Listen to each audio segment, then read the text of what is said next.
What's good, everybody? Welcome to the Signature Souls podcast, where we review, break down, and rate some of your favorite retros, signature shoes, and new releases.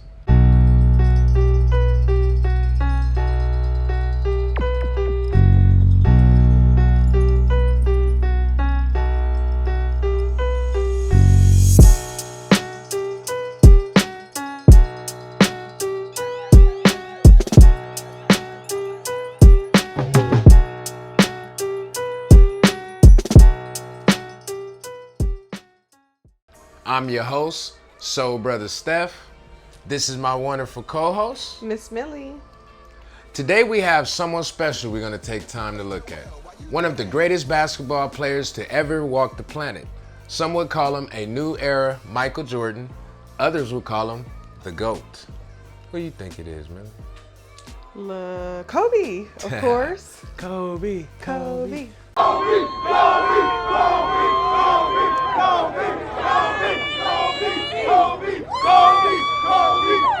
The late great number 8, Black Mamba, Kobe Bryant. We're gonna dive into some of his sneaker career, from his Adidas venture, to his sneakers free agency, to some of his catalog with Nike.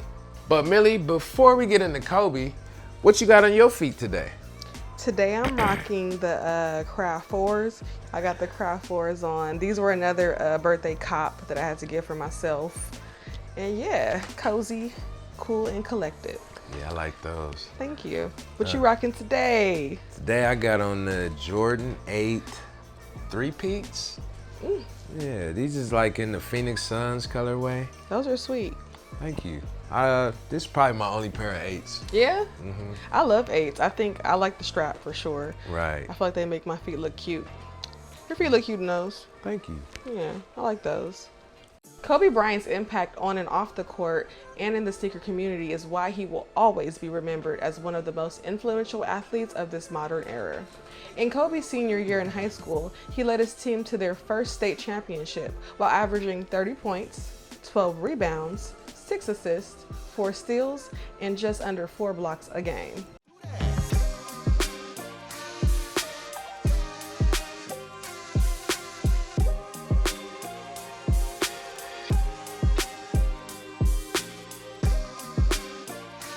He's out there killing. He's out of this world. Goodness. He would lead his team to a 31-3 record. He would become a McDonald's All-American, National Player of the Year, and he broke Will Chamberlain's Pennsylvania scoring record with 2,883 points. I remember back when he was playing in high school, he was having so much buzz, like more than some of the college players. Yeah, he was balling out of control. Ballin'. Despite only being ranked 57th in high school, Kobe had next level talent that had a certain shoe brand ready to make him an international icon. At 17 years old, fresh out of high school, that certain shoe company, Adidas, would give Kobe an endorsement deal for 6 years, $48 million. Fresh out of high school, $48 million? That's wild. I'll take it. Adidas basically snatched him up before he even graduated, you know? That was a smart move. Yeah. I think they did it, you know? They did the same thing that Nike did with LeBron. Right before he graduated, I think they gave him $90 million though. With the 13th pick in the 1996 NBA draft, the Charlotte Hornets would pick Kobe Bryant and immediately trade him to the Los Angeles Lakers for Vlade Divac. I remember when they traded him. Vlade did not want to go. And you know, that trade almost didn't happen. That would have been crazy. With the 13th pick in the 1996 NBA draft, the Charlotte Hornets select Kobe Bryant from Lower Merion High School in Pennsylvania. The Lakers had to trade Vlade Divac to Charlotte to get you in the draft. When did you know you were becoming a Laker? Was it before or after? It was after. It was after because there's a lot of talk happening while our deal was being in progress. You know, I didn't think it was going to go through. But when it went through, I was a happy individual. Were you surprised? A little bit. You know, I know Mr. West had told me that he wanted to draft me. And he wanted to work out a trade to get me in Los Angeles, but you know, you never want to get too excited before it actually happens. November 3rd, 1996, 18 years old, Kobe would play his first NBA game, and at that time was the youngest player in NBA history to play in an NBA game. There's Kobe. He's a young man, 18 years and 2 months, too. Yeah, that makes him the youngest player to perform in the NBA, so... In his first ever NBA game, he would wear the Adidas Top 10 2010 and would continue his rookie season wearing shoes like the Adidas Top 10 2000 and the EQT Elevation, which he would wear in the Lakers colorway in the 97 dunk contest. What you think of those? I like them. I think they're wavy. How you feel about them? I think they're literally wavy, the design, but I'm cool on them. I didn't really like none of Kobe's Adidas except the first ones. Oh. His first signature in the set, at least. Yikes.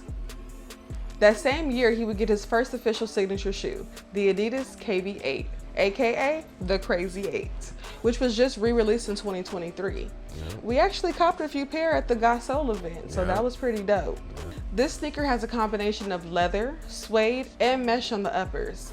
They also have the classic Adidas equipment logo on the tongue with the feet you wear logo in place of the number 8 on the toe box. Fire. How you feel about those? I love those. Those are the ones I was talking about. So those are wavy enough for you? Yeah, them is wavy.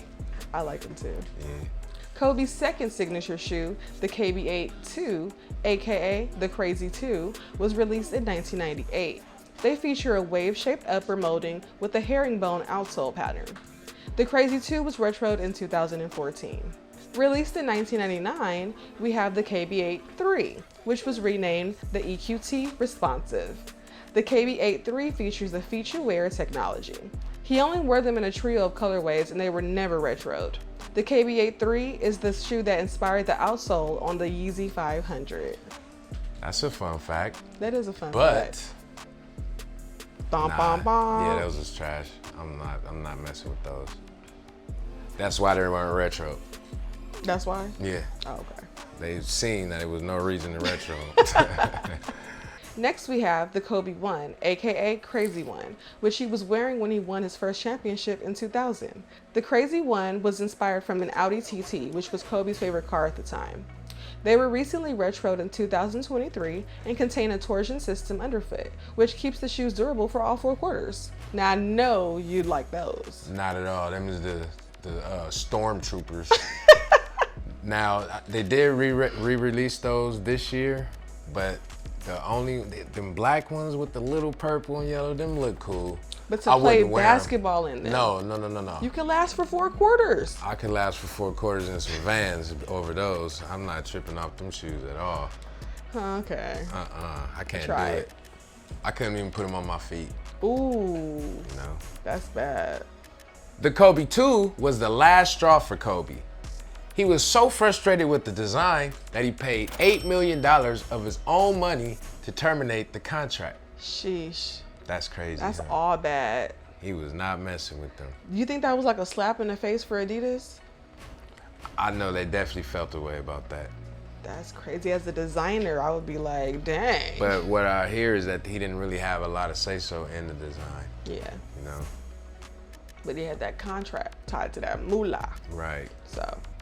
Since he couldn't sign with another shoe company for a year due to a buyout agreement, this would lead to his 2002 sneaker free agency.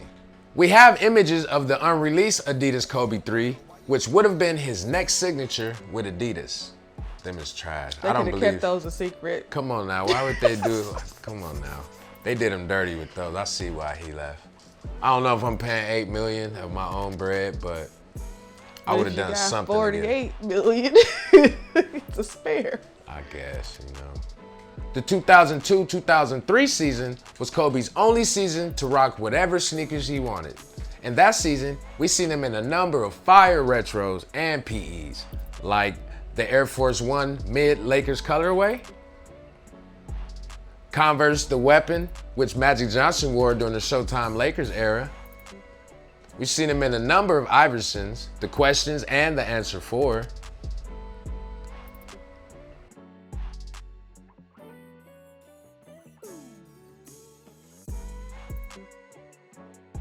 The Nike Huarache, the home and the away version. Some of the fire is Jordan PEs.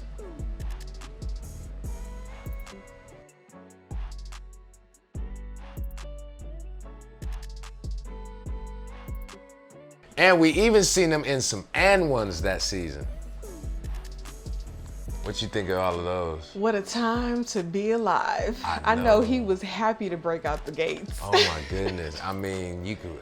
He dibbled and dabbled in a little bit of everything. You know what was crazy though? Back then, I didn't know what was going on. I just know all of a sudden he's just wearing Jordans and not wearing them bulky Adidas no more. Like, why is Kobe wearing all these dope shoes He now? was doing his thing. Right. So what's your favorite sneaker from the free agency? You know, I enjoyed seeing him in the threes. I think because I don't really care for that particular Jordan, it was nice seeing him in that colorway and seeing him ball in them. So I say the threes. What about you? I think the 7. I like the 7s, them black ones that he had when he was playing against Jordan. That's dope. I'm not sure, but I think those are the ones where he said, you could wear my shoes, but you'll never feel them. Oh. And Kobe didn't talk to his teammates for 2 weeks. He was so mad. Sheesh. Although Kobe was signed with Nike in the summer of 2003, we wouldn't see his first signature shoe until the 2005-2006 season. In between time, he would wear the Nike Air Huarache 2K4 designed by Eric Avar.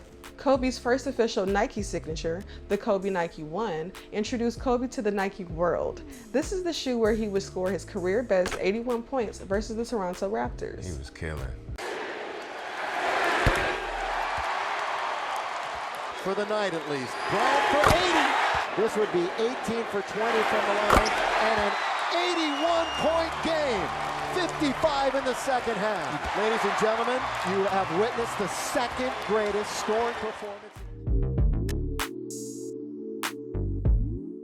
The Nike Kobe 2, released in 2007, is Kobe's second signature with Nike.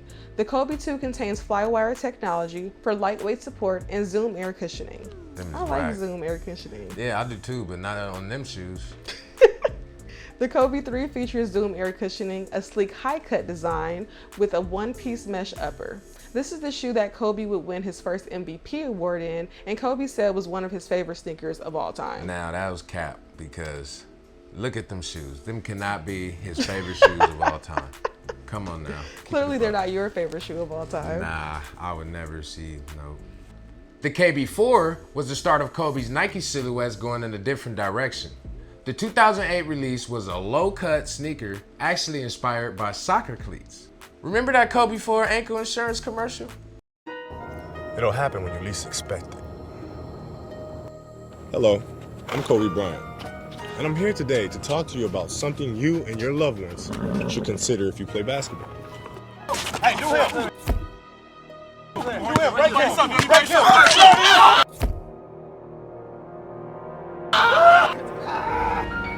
Broke ankles! Talking about ankle insurance.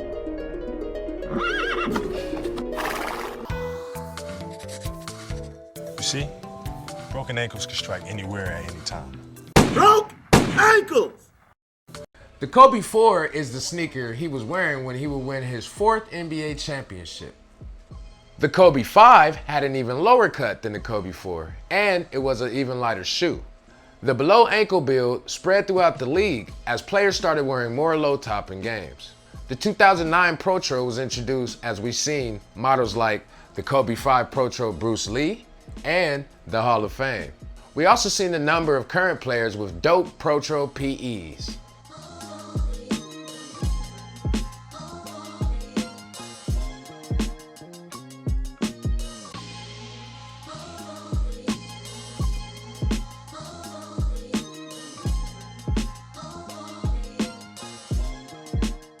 The final shoe we're going to cover in the Kobe Signature Shoe Collection is the 2010 release of the Kobe 6. These were specifically designed to resemble Kobe's Black Mamba alter ego with snakeskin pattern on the uppers.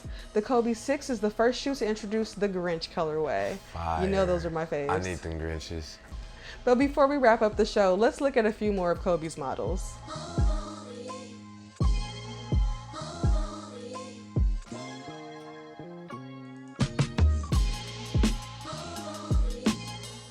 Well, that's our show for today.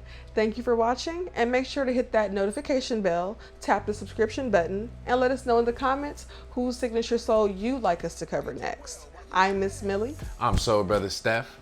And as always, love, peace, and soul. You like the heartbeat or no? Yeah, that was pretty dope.